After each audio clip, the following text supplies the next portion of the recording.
All right. Welcome back, everyone. Welcome back. It's really fun being here in London, and I'm very excited that over the next hour or so, we're going to have Tristan, our founder, CEO, and Margaret, CPO, as well as Randy Pitcher, who you might know from LinkedIn. He's great. They're all going to join us virtually, and we'll be able to hear from them and hopefully ask them some questions too. So to kind of key things off, I wanted to start by talking a little bit about what DBT is. Now, this is a funny point of the day. If you don't know what DBT is, you might have been here for the graduation that was happening downstairs. So we're going to keep it to the facts. So how many people remember this sort of universe? It's a fragmented picture. Different people get the same answers in different ways from different places, often incorrectly. Does that sound familiar? I remember I used to work with Tristan and Connor, our other co-founder, plus some other folks at a business intelligence company. And we had a data analyst on the team at a business intelligence company. And when that person quit to go find another job, they sent a zip file with 20 SQL scripts to the CFO, his boss. Didn't know what to do with it. So it's like the Wild West. It's hard to build tools that you can reuse. It's hard to work with leverage. It's hard to do more with less, as it were. That's kind of the old world. And so what we see is that the clicker doesn't work. Yeah, it does. Okay. What we can see is that there really is a lot of inspiration that we could take from other industries. And in particular, we spent a lot of time thinking about software engineering. We thought about how application developers scale their efforts. How do software engineers collaborate around complex business logic that changes often and is subject to change and breakage and upstream problems and changing requirements? Well, they write code, and they version control code. So we said, you know what else is code? SQL's code. You can version control that. You can put that in a repository. And generally, we try to work like engineers. So we think our time's valuable. We're going to automate repeated processes. We're not going to do things manually because it's brittle and error-prone. This is an ethos, right? DBT as a software product generates SQL queries and runs them against a data platform. It's sort of this group of people who chooses to work in a different way that makes DBT really powerful. It's a framework. It's a way of working. It's a workflow. So you've all seen this. It's perfect and orderly, and there's no problems at all, as we all know. Okay, it's not true, but it is better. So it's better because we can reuse our work. In fact, individually, if you do something 6 months ago, you can use it again today. But also, our teammates can reuse our work, and we can use their work. This is really, really powerful for people that are on different teams, right? So you don't need the data science team and the BI team to calculate the same metric in 2 different ways. You can just kind of define that one once. And then CI/CD, testing, deployments, dependency management. These are sort of the most interesting aspects of how DBT actually changes how we work. And I guess one prompt that I have for all of you is to find Julia and I at the happy hour afterwards and tell us, what are we missing in DBT? What would make you more efficient, more capable? What would help you be more proactive rather than reactive? So to date, it's been a lot of this CI/CD and testing and documentation, dependency management, but I think there's more that we could do too. And of course, yeah, documentation. If a table is built in a forest and nobody hears it, did it really fall? I'm not gonna use that one again. So the idea is you want to build these reusable assets. You think they're valuable. They're only valuable if they're actually leveraged and people know where to find them and how to use them, when it's appropriate to use them. And we don't talk about it here so much, but almost in a governance sense, okay, maybe you can query the data that way, but is it suitable for use to solve this problem? Should you be using zip code data to calculate rent prices or things like that? Yeah, maybe. What about mortgages? Well, it's more complicated. So making sure that people are using data correctly and building trust and acceptable use is really important. So this is a chart that we look at a lot. We showed it in blog posts. There's some company names on there at different points. I think some of you have talked to or have referenced that they worked at some of these companies. The thing that's funny for me is that, like, I was here, and I kind of remember the group of people that were here.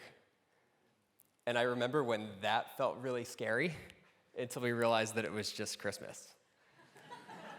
And so all these different data points, this is weekly active DBT projects. This is the number of distinct projects out there in the world.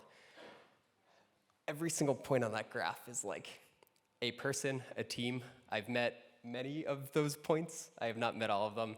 I'm grateful to have met a lot of you today and look forward to meeting more of you later. And so this has been kind of the journey for the past 6 years.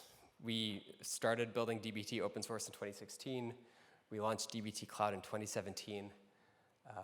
Right by 2020, we had released the IDE.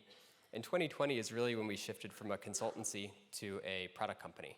So up until that point, we were totally bootstrapped. We did consulting work to have enough money in the bank to pay software engineers to build open source software, which my parents did not understand at Thanksgiving. But it worked out. My Uncle Alan still doesn't get it.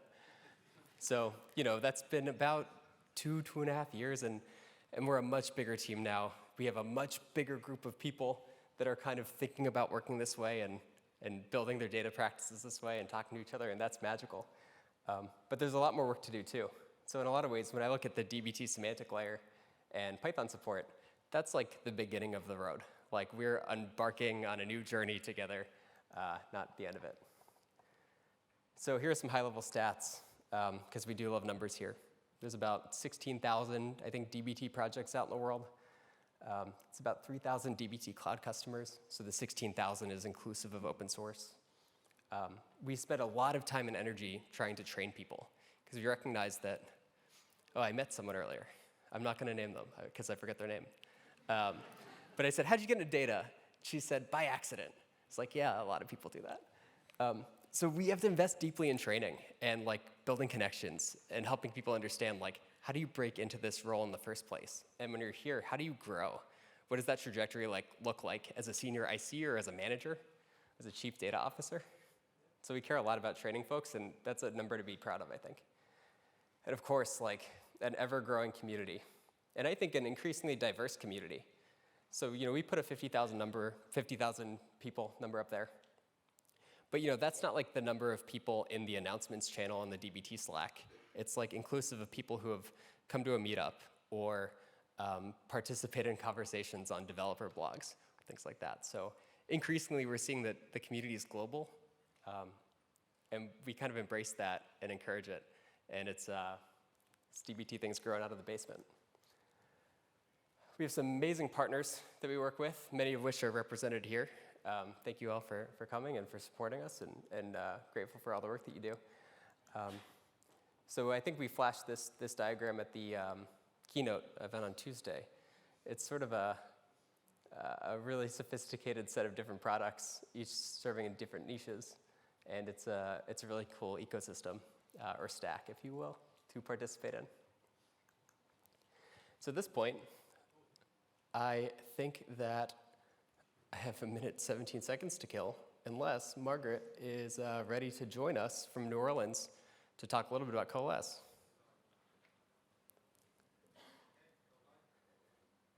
Drew, I am ready. Can you hear me? We sure can. And Margaret, I'm going to leave the audience in your hands. If you need me, let me know.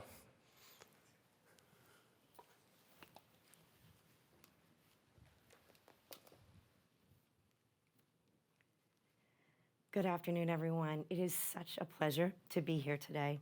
I actually wish that I was there in London with you all right now. Maybe that'll be next year. But before we actually get into the meat of recapping the keynote that we had in New Orleans 2 days ago, I want to talk a little bit about the fact that DBT may be US born, but is clearly no longer US based. Over half of the attendees who came to Coalesce this year online were not in the US. And I'm looking at that incredibly full room right now, and I'm thinking about the crowd that we're going to have in Sydney a little bit later today, New Orleans time, and it makes me so happy to see the community grow in such a global way. Some of you may have seen that even last week, we announced the launch of a new DBT instance that's hosted in Frankfurt on AWS. This is just the beginning of our commitment to operating much better in the region that Americans like to call EMEA. We recognize that you need your data and your tools locally, that you're subject to regulations that are a little different than here or even in Asia, and we're pretty committed to making sure we get you better service, better products for your market. There's a tiny bit of a time delay with slides and talking, so if I seem a little janky, it's probably not that the internet is down, it's probably that there's some slow transitions happening on our side, but I will not make that your problem if I can avoid it. So DBT has a pretty interesting place in the modern data stack. We're pretty honored to be part of the modern data stack and to have so many wonderful consulting partners and product partners. It's a great time to be working in data. There's been so much new technology, so many new tools that practitioners can use, that things are pretty much getting better all the time. It also kind of sets us up for the very unique place that we have in the ecosystem. That curve that Drew was showing with the weekly active projects up and to the right, we're lucky to be here at this time because we're all being enabled by the rise of the cloud data warehouses and some standardization around tools and languages to participate in what's happening here. So we're in the right place and we're in the right time. And all of those projects out there are the product of the work of people like you who've actually committed to doing things on DBT. And for that, we're very grateful. Now, one thing that I have noticed, certainly here in New Orleans and perhaps on at the event in London as well, is that the ecosystem that once seemed so straightforward is actually beginning to diversify again. There's so much opportunity that there's like a million tools and a million companies and new consultancies and new ways of doing things. I just heard about an open source package yesterday that is completely fascinating I'd never heard about before. So there is so much going on in the ecosystem that it almost feels like that the democracy and standardization that working in SQL brought us is beginning to fracture again. And that is a little bit about what I want to talk about today with you. So working in data means that we're constantly thinking about how we align around new standards because we want to have consistent, reliable results. And we want to be able to take our skill sets to different places and apply them in new ways, not send zip files to the CFO when we leave our jobs, because that's not going to benefit anybody. So in DBT space, we're really thinking very hard about how we actually improve the alignment across the entire modern data stack and some of the ways that we evidence it in our product. So I'm going to talk about 3 themes in our product roadmap. It's sort of like the TLDR of the main keynote, which I hope you will all go back and see because Tristan has a really good bit at the front. But I'm going to talk about access, I'm going to talk about efficiency, and I'm going to talk about consistency.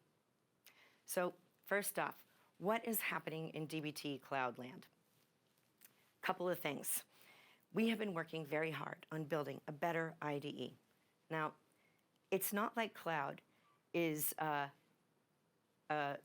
not sort of improved over the past year or so. It really, really has.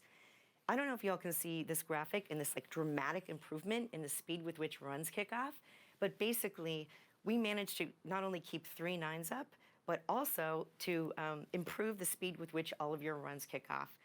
I talked to a couple of people here in New Orleans who said that they really saw the difference, and we're thankful that you give us that feedback so we actually know what to do. Hey, quick pause. Am I looking at those slides up on the right for what's happening on the screen? Yeah? Oh, okay. Yeah. We'll just roll with it. That's what's live. Yeah. Okay, super. I'm going to fast forward a little bit then. Oi, oi, oi. It's like a live demo. Nothing ever goes exactly the way you want it to. Thanks for bearing with us, London. Okay. All right. So, one thing that we got a lot of feedback from all of you about not being that great was our IDE experience. So about maybe 8 weeks ago, we opened up a beta for the new DBT IDE. We're calling it 1.1.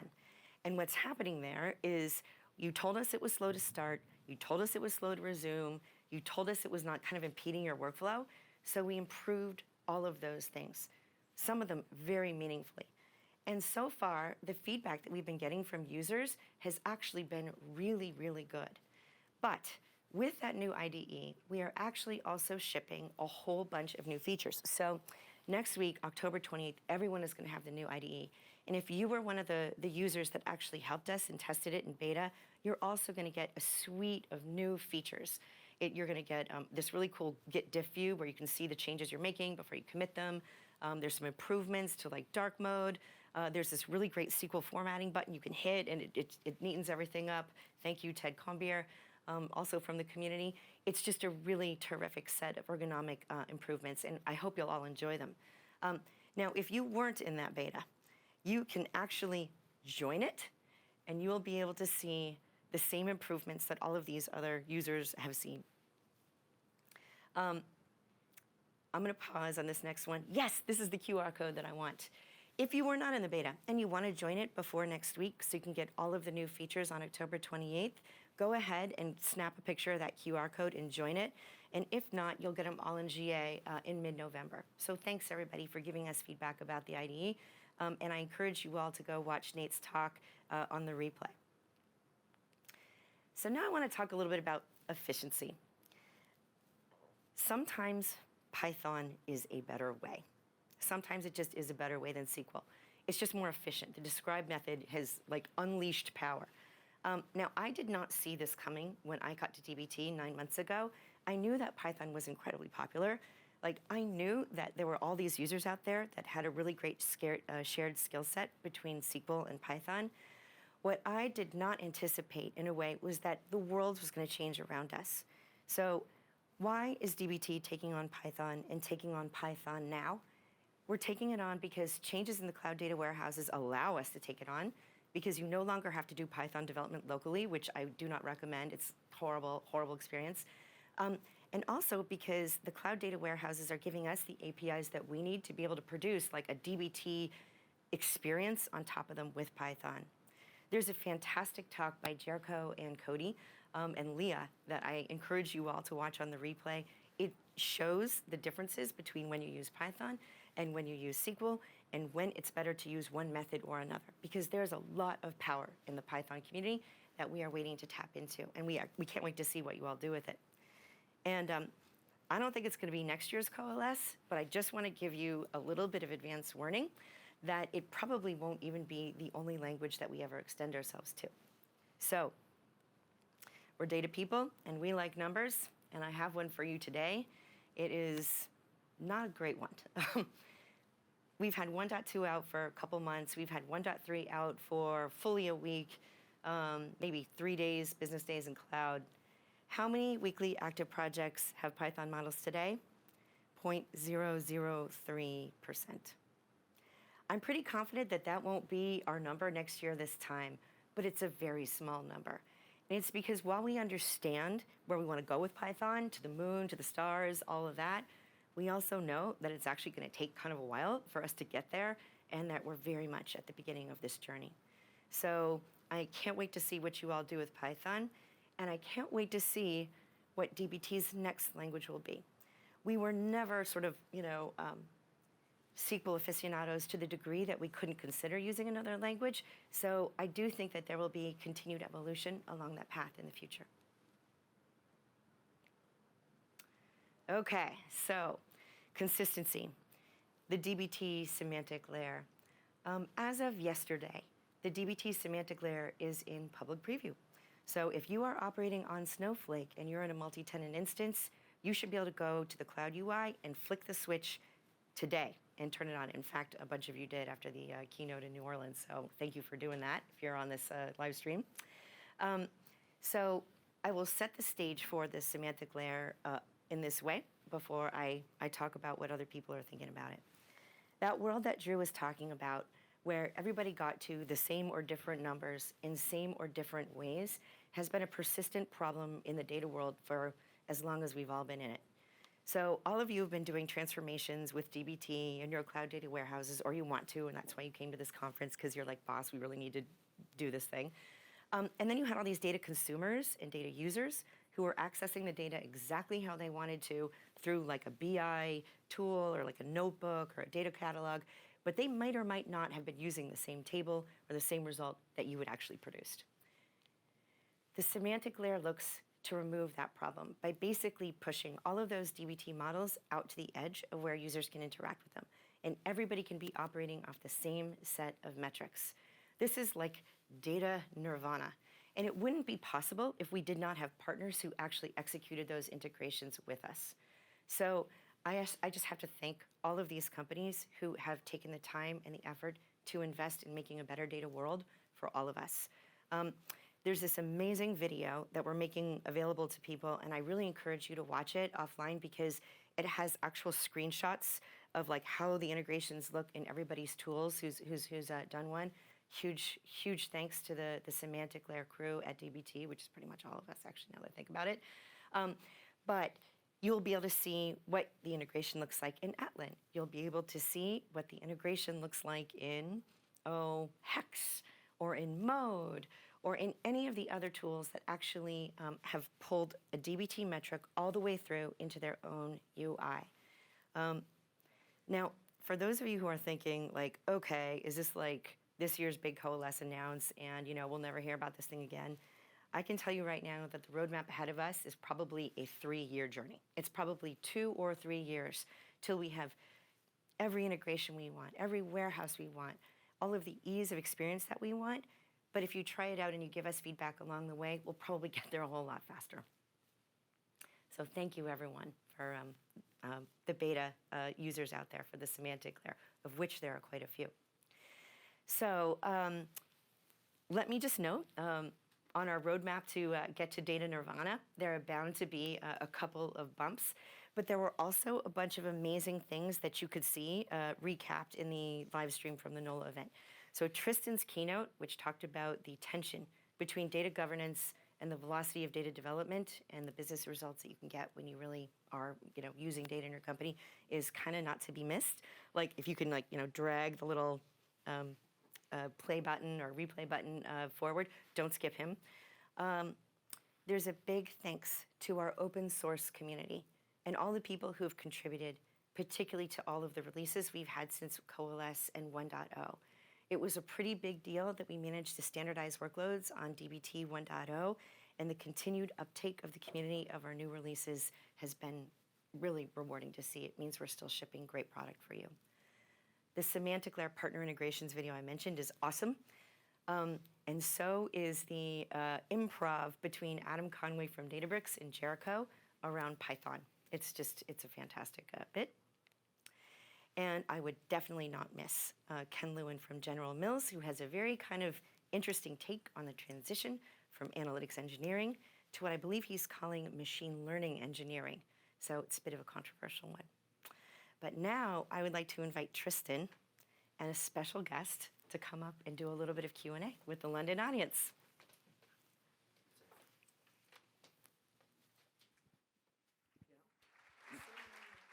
Thank you.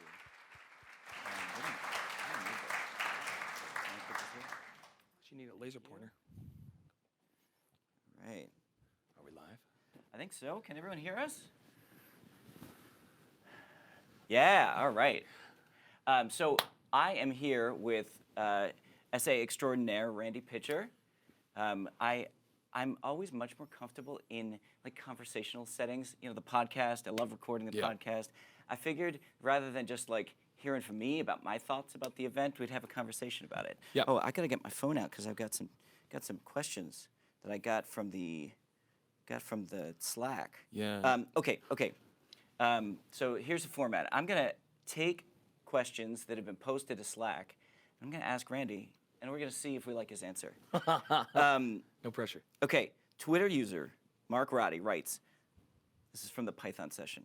Looking forward to someone putting together a cursed DBT repo on GitHub with the worst, but still possible things to do in a Python DBT model. What are the most cursed things that you could imagine? I have one that comes straight to mind. and it's from experience in Sparkland. The most cursed thing you can do is create a Python model that internally is just running SQL on pandas. I think that's the most cursed thing you could do. What do you think? So I get really nervous about folks doing import requests. Oh, that's all I want to do. I'm dying for someone to teach me how to do. I heard that there's a secret way to do it. Is that true? Yeah, on S3. Someone figured it out like an hour after we announced it. I feel like there is some level of concern from kind of the like hardline SQL maximalist crew, where like, oh my gosh, this is going to become chaos. Like, who knows what everyone's going to do? That's me. And I'm like, yeah, who knows what everyone's going to do? I'm like ready for it. And so there's probably going to be some, let's just say, bad ideas. I think so. And that's okay. Like we're gonna like experiment with that. We're gonna see how it goes. And To reassure folks, I realize that through custom materializations, it's all just SQL. Even the Python is kind of just SQL when you execute it in Snowflake. So if you want to do a Python UDF like 6 months ago, you could have. So it's not like we're opening made it an easier. unopened door. Yeah. Right. So and you could always have done bad things with SQL. So it's not necessarily a new risk. So one of the potentially spiciest things that has happened at the conference so far, I think happened at the keynote, right? Ken Lewin's slides. He was talking about the evolution of his team. There was a slide where there's analytic engineering. That was a team, and they created this team, and then they split this team into data engineering and ML engineering, and the analytic engineering team ceased to exist. And so it was Josh Devlin in Slack. Hey, Josh. Down with analytic engineering. Like, all right. So I think that this is one of these like long-term open questions that like maybe it's okay that we haven't like resolved it in one binary direction or the other. Like, is analytics engineering a job title? Is it a team name? Is it a workflow? What is this thing that we are at a conference to talk about? Yeah. Yes. All of Yes. those things. I am going to ruin the question with a small anecdote, a small one. Graduating high school, they switched from 8 courses a day to 4. And it's because all the research showed that when you switch like that, grades go up, scores go up, better outcomes. And then all the research also shows when you switch from 4 to 8, better outcomes, better everything. And it's not about whether you do 4 or 8, it's about the change. So if you're not into analytics engineering and that's what helps you get into this way of working, fantastic. If you're in it and you need to evolve, get rid of it, shake things up, I think both are valid. I love that. So one of the stats that I shared during my keynote was that 20% of the attendees here have the official title of analytics engineer. Is that true? 20%? Yeah. Oh man, a that's lot, right? fantastic. Yes. Given that number would have been zero. Would have been zero. Some number of years ago. But I think that 100% of the attendees like participate in the analytics engineering workflow. Yes. So like I actually don't feel very strongly about whether your job title is analytics engineer. I think we all share a similar set of ideas for how this work should be done. Okay. This is a good one. Jonathan Barone, will we be able to query metrics via the API, via an API with a semantic layer? Define query. I think you can leverage a lot of the power, the constituent components. Semantic layer is built up of these sub pieces that fit together to create a really cohesive experience. But being an SA, I've had early access to it, and the first thing I want to do is break it and use half of it and use the other half of it. So I think that you absolutely could put something like that together, including the BI folks who build BI tools. But to get the best experience right out the gate, you might want to wire Hex up directly to the semantic layer. Yeah. Hex or any one of our other Any one of our launch partners. sorry, I had Hex on the mind. I think that this person was interested in like building data applications on top of the semantic layer, and a lot of times, so if you're a BI tool, typically the way that you have historically connected to a database is with an ODBC or JDBC driver, and so that's like the very first set of use cases that we wanted to support was making sure that you could connect your BI tool of choice It up. slots right in. Right. Seamless. So seamless. And we definitely want to support the use case of connecting via RESTful API as well. That is coming in the not too distant future. I think you could call, get DBT server to return your compiled code, and then use whatever JavaScript, ODBC warehouse library, and you can get a bit of the same experience. Yeah. But I would love Yeah. if it just worked. Okay. Faith asks, is Looker on the roadmap for integration with the semantic layer? But you could actually go through the keynote, and it was just like, is Power BI? Really, I think that many folks in the community want to know, is my favorite BI tool on the list too? What do you think?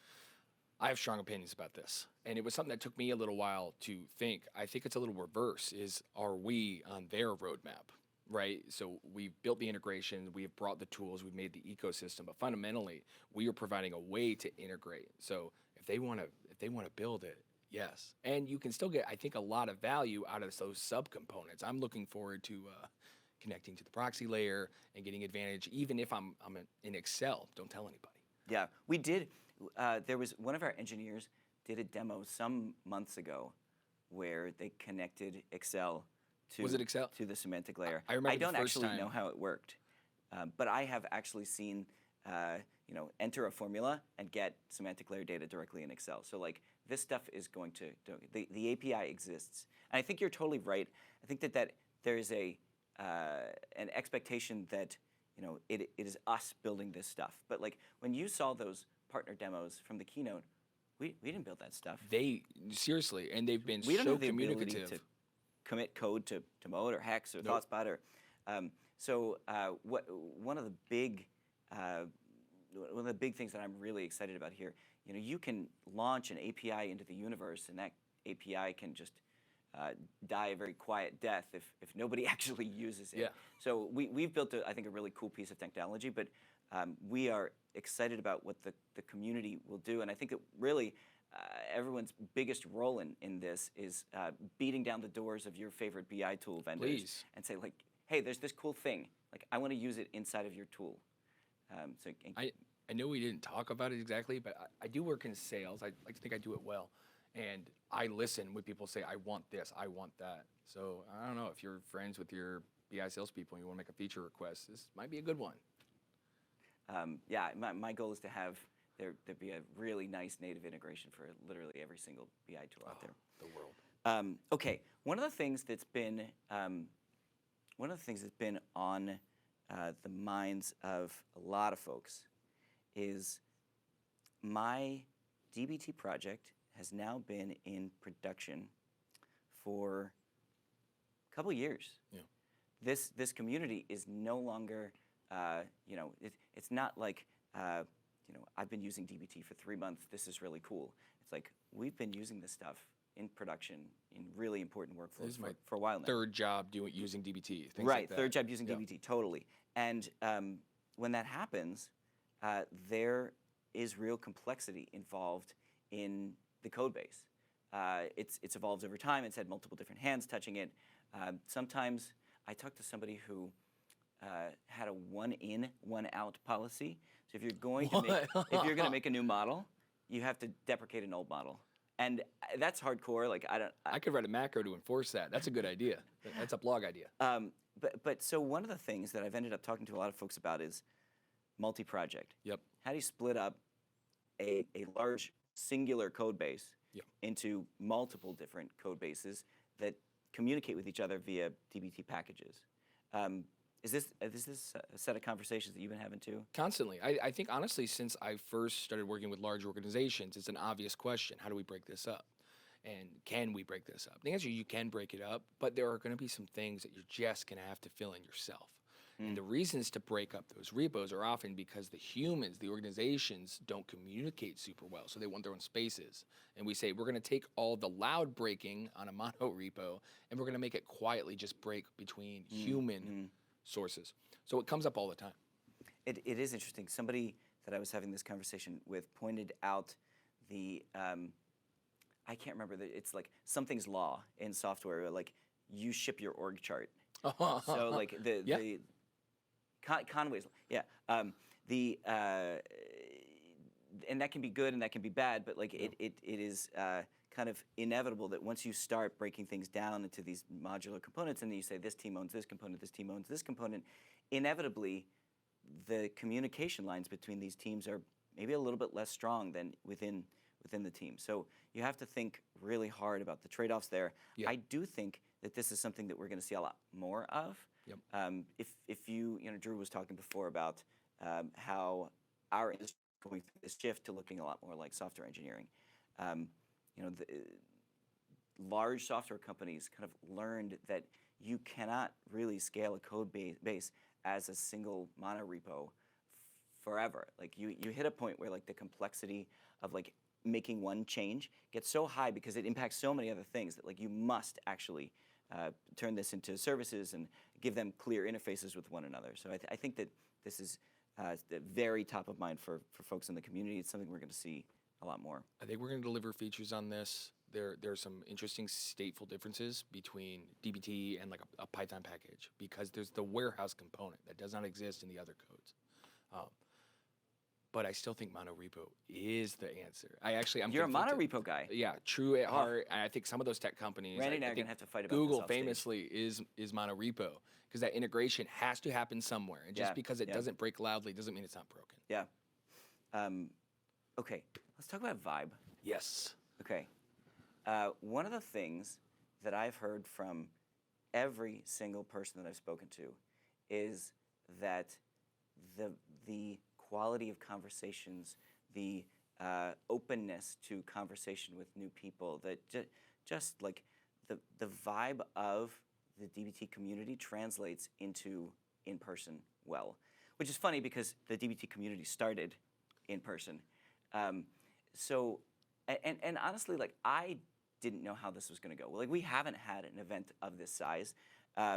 We haven't done I haven't actually been active at in-person events since prior to the pandemic.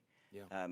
And it's been such a delight to realize that like this essential nature of the DBT community has survived from the early days. It survived a freaking global pandemic. Yeah, thrived even. What has your read been on the room? So I'm a little jaded. I'll be honest. I'm pessimistic about the idea of a corporation like doing an event in person. Yeah. And come and we're friendly and look, we have fun ice cream and we're doing, you know what I mean? And I'm just like, no, I get it. Let's just get through this and we'll move on. But coming here, and I imagine it's the same in London and in Sydney. I feel deeply respected as a human. I hate that sounds so cliche. I'm across the world, right? But I feel like I wasn't just alone all those years looking at like the Hadoop screen, like going, is this it? And then you come here and you find out they were all waiting for you. Sorry. Anyway, what do you think? No. I love that. I think that one of the things that we try really hard to do is when you show up in the DBT community, you show up, like you said, as a person. Yeah. You don't show up as a company. You don't show up as a lead in a database. You're like a person, and you have your own career path. You have your own things that you're learning about. But I think that that's why the conversations here are a lot They're different. more multidimensional. Yep. Like it is actually very relevant to learn about the individual humans and build relationships with them as humans, because we're not actually just trying to solve a technical problem here. Like DBT is fundamentally solving an organizational problem. The epistemology talk. Right. Like Yeah. how do we teach organizations how to know stuff? Yep. And that involves so many different pieces, and some of them are technical, but many of them are not. They're emotional. I mean, how many of our speakers here are walking around with newborn babies? Yeah. Oh my gosh. I don't know if there are any 6-week-old babies at the London event, but there are literally 2 6-week-old babies here, and it is like freaking With cool. stunning, strong, impressive mothers who are like, yeah, this is important. And obviously, they were, I think, probably planning Coalesce before due dates were all set up. So it's like, Yeah, right. I guess we're going to New Orleans. Yeah. But I love that. I don't think that's something that, I mean, I don't know that anyone would have stopped you, but I'm not going to name any specific conferences, but there's been previous conferences where I felt like you are the image you present and put the mask on, and where here it's been a little jarring where I've reached for that, like, oh, hey, and then we're talking about, hey, where do you live? Where are you from? What do you like to do? How'd you find out about DBT? What was your first big mistake with DBT? You know, it's very human. Yeah, you are the image that you present. I'm here in a hoodie and some Lululemon pants. Somebody who will remain nameless but is in my eyesight right now said to me, "So you haven't gotten dressed for the show yet today?" And I was like, "I'm not sure what you mean." No, like everyone is actually showing up here as themselves. What do you got? What conversations have you been having that we didn't talk about yet? I want to call something out that was, I think, surprising to me. It seems like DBT is almost like, if you know about it, like you know, right? And everyone else is like walking around not aware that you can go buy an iPhone, and we're over here like doing Face ID, and we're having a fun time. And I talked to a lot of people here who said, hey, this is my first conference ever. And people who've been in data industry for 20 years, right? This is my first one ever. I'm like, that's so fascinating. It seems like so niche. And I'm like, the other ones might not be the same for you. I spoke to somebody last night, actually two people who had gone to reInvent several times before, and they were like, yeah, this year we didn't have the budget to do multiple events. I could only go to one event. They picked this one? And they're like, yeah, obviously we're going to go to Coalesce. And I was like, I actually, okay, I have never been to reInvent. It's like it's like a big show. Yeah. It's a lot. But I'm going this year. They're making me go. But what was so interesting, I asked why. Like, why are you here?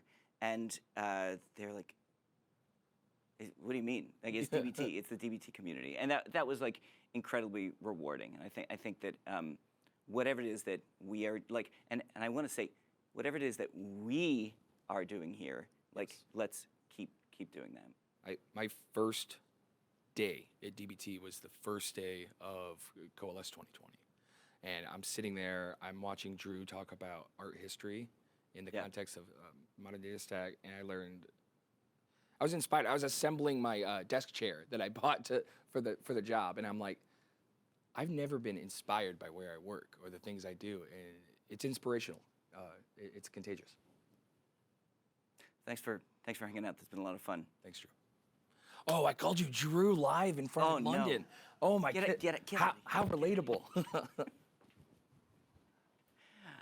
All right, Margaret's coming back up here. We're going to do some Q&A, I think. Do we have a live mic in London? Yeah. Hey, I'm up here too. Can I hang out? Yeah, do it. All right. This is Drew, your co-founder. Cool. So yeah, we've got a couple mics on the left, on the right, and I'm going to pass along some questions. I might also answer some questions. You might be able to, Tristan and Margaret, hear the questions yourselves. We'll find out. So does anyone have a question for Tristan, we can hear. Margaret, me? Drew, I got this thing that looks like I could launch Sputnik 1. Yeah, it's got more RAM on it than Sputnik 1, I think. Yeah, how about right up front? Right in the second row? Bethany. Yes. There it is. Thank you. So I'm going to ask my question from the previous session again here. I really enjoyed the panel that you guys did about like the top 6 trends in the last session we had. The first 2 trends you talked about was data mesh and the semantic layer. So question that I had is, are you thinking about how to apply data mesh principles to the semantic layer? So I'll give you an example. Let's say you have a marketing analyst, and they define a metric of customer acquisition cost.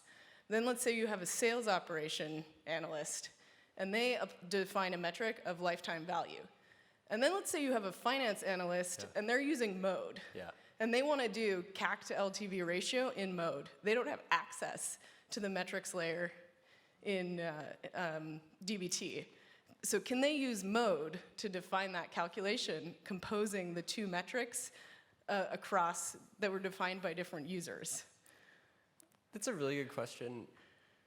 I think it's a little bit like the art of the possible. Like there's a lot that will evolve about the system in the fullness of time. What I would say is I really like the idea of being able to combine trusted business metrics in well-understood ways. So if, like I know Julia's backstage because she doesn't like the CAC to LTV like ratio as a concept. She's got beef with it. You should talk to her about it afterwards. But if you did want to calculate that ratio, like, yeah, you should be able to get the customer acquisition cost and the lifetime value metrics, divide them without having access to the underlying data.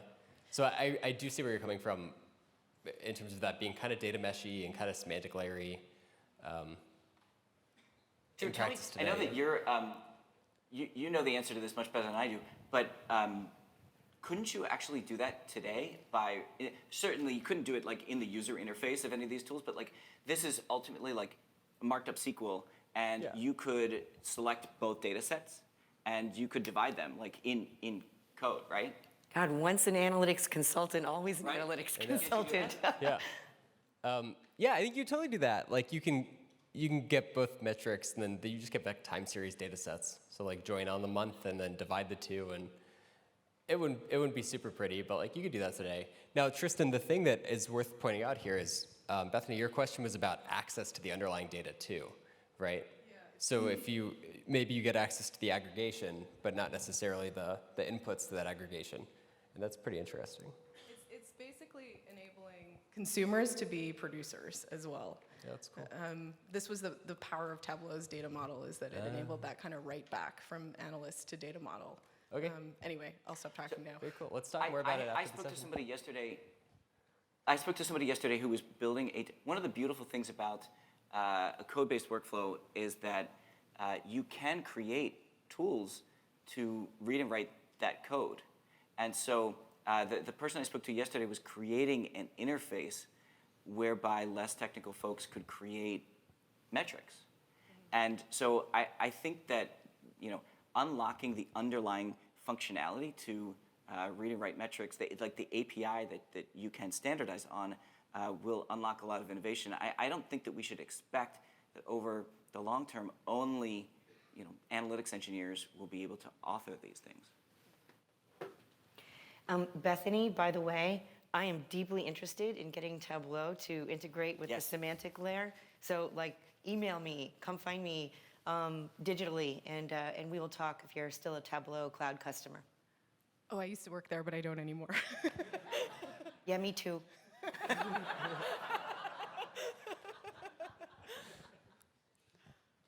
All right, so yeah, I want to keep it open for Q&A. Anyone got questions, things you want to run by? Tristan, Margaret? Yeah, second row over here.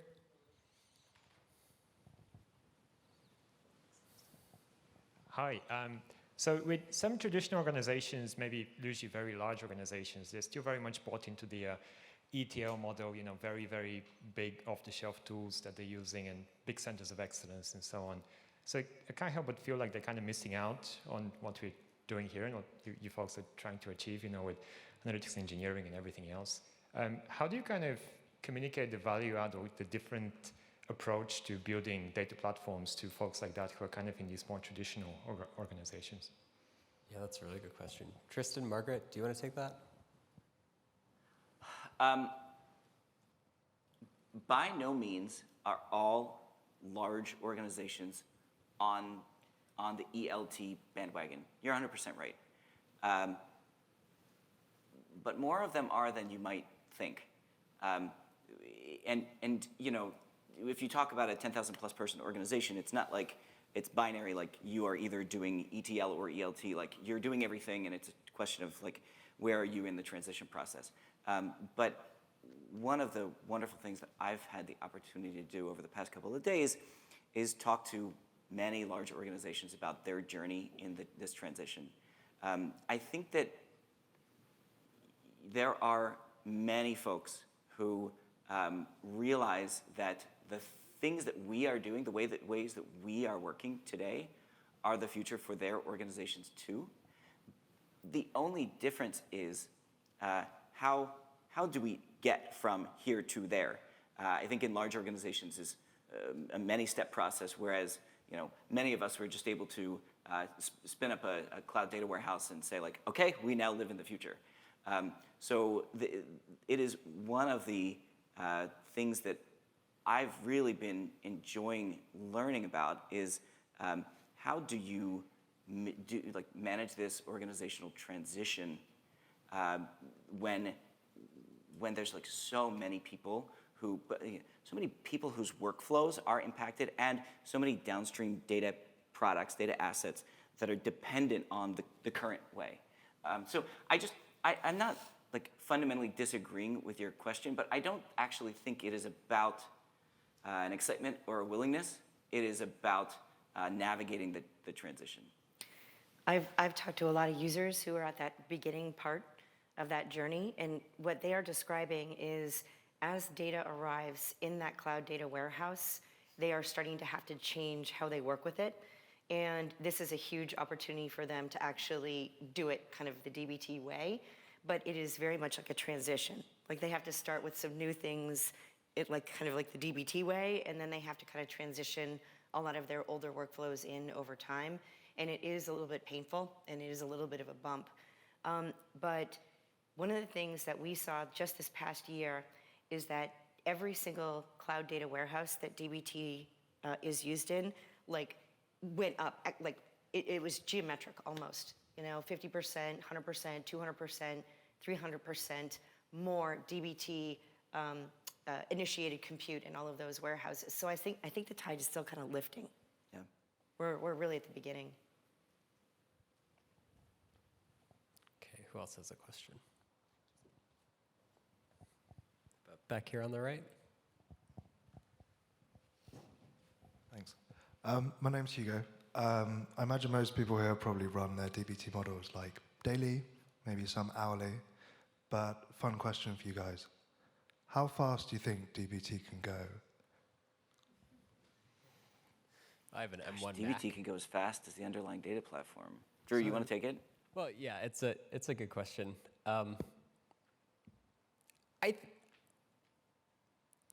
I can tell you that it actually does, like for a while, DBT scaled kind of slowly to like parse your project and get started.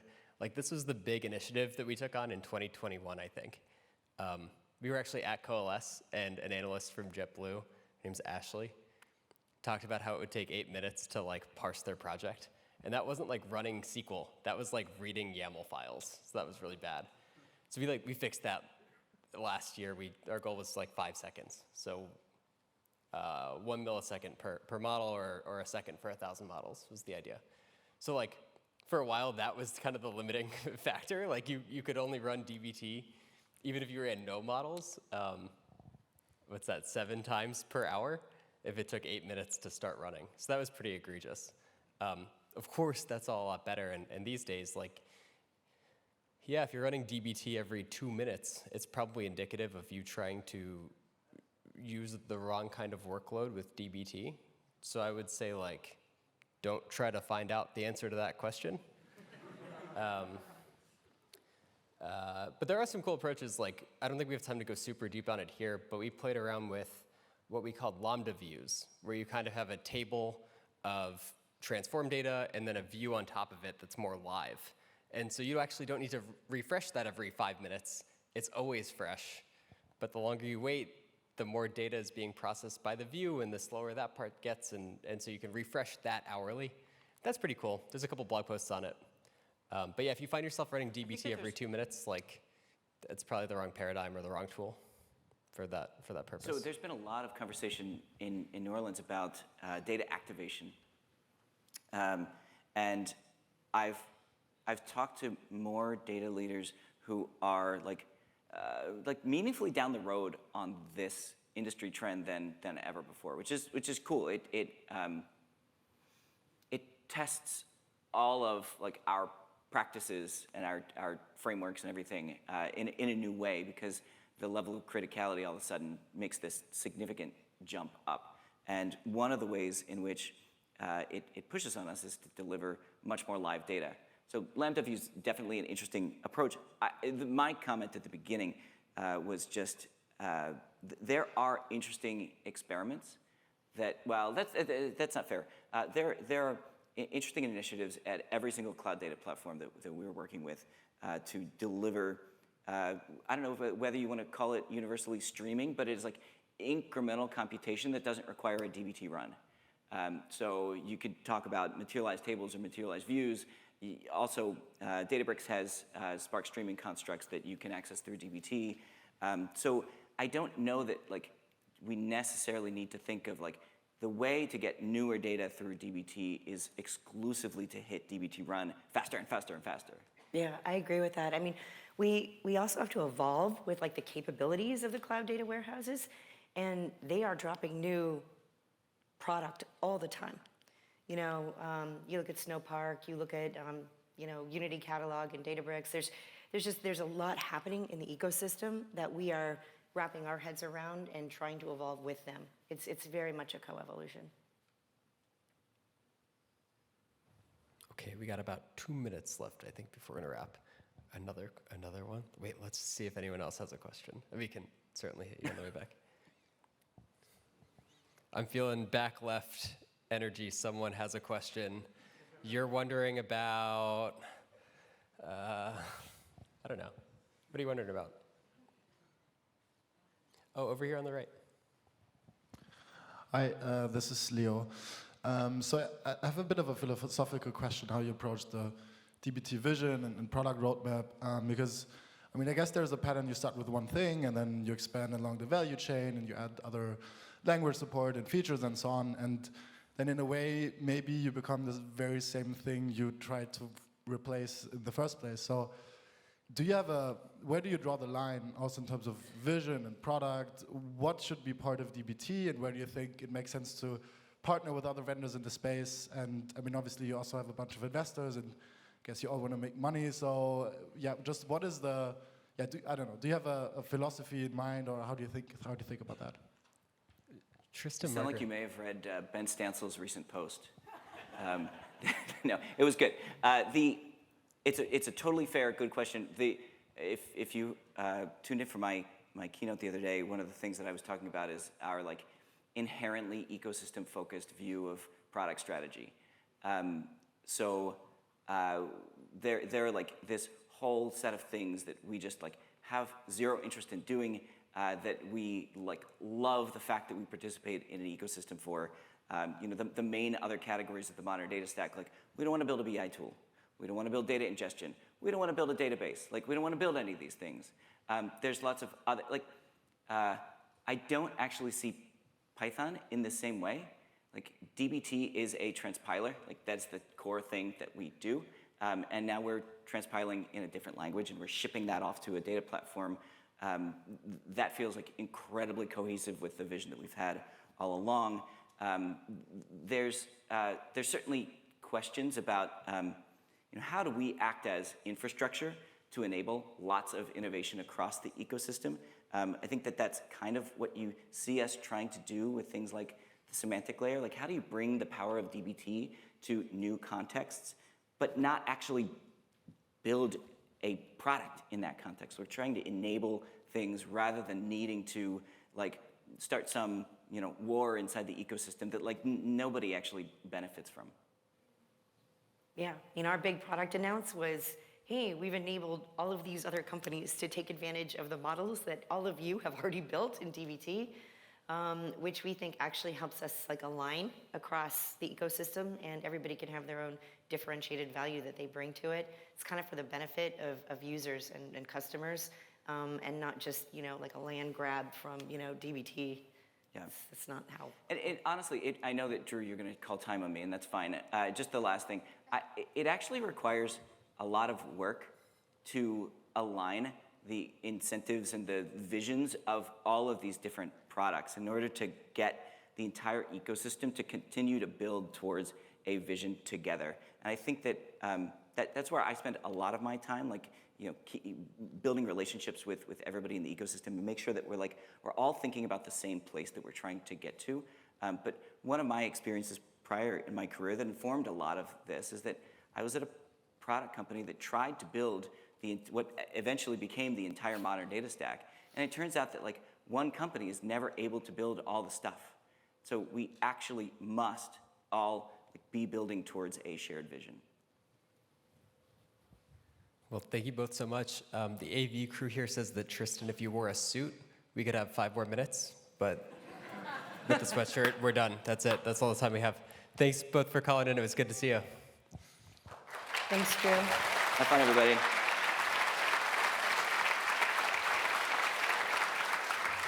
Cool. So that's our show for the day. I think at this point, we are going to bring Julia up on stage. To come and wrap. Yeah. We are super excited that you all came and joined today with us in person. I hope you learned a lot. We learned about setting up a modern data stack, scaling it, hopefully learned about some interesting trends, a couple of very quick announcements. So we're going to be back in London next year, so hope to see you again. Woo!